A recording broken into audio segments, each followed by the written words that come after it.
Welcome to Zwida Media. If you're new to this channel, please subscribe. Don't forget to like, comment, and share. Here's a new video for today. Enjoy.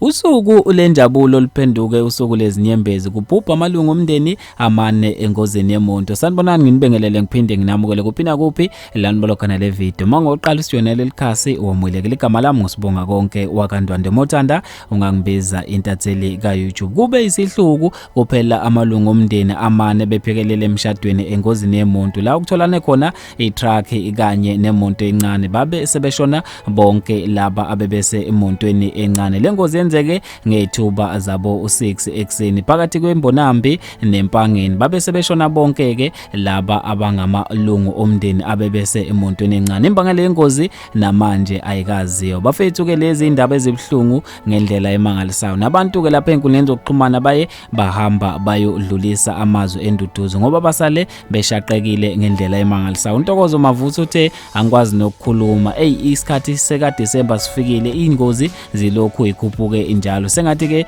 imoya yabo ingalala ngokuthula. Omunye usilindile Manyamboze Mthetho uthe uyabona i-truck elizongi-overtake nami ngivele ngizizwe ngivukelwa usizi ngoba ngiyasaba kakhulu emgwaqeni sengathi ke imoya yabo ingalala ngokuthula. USamke Simongo Shenge uthe kwaze kwabhlungu kakhulu sengathi imoya yabo ingalala ngokuthula. Jehova vikela thina kanye nemndeni yethu emgwaqeni. Bafethu ke lezi indaba ezibhlungu ngendlela emangalisayo nathi ke sizwe iDimedia sithi idudu emndenini kanye nezihlobo sengathi ke imoya yabo ingalala ngokuthula.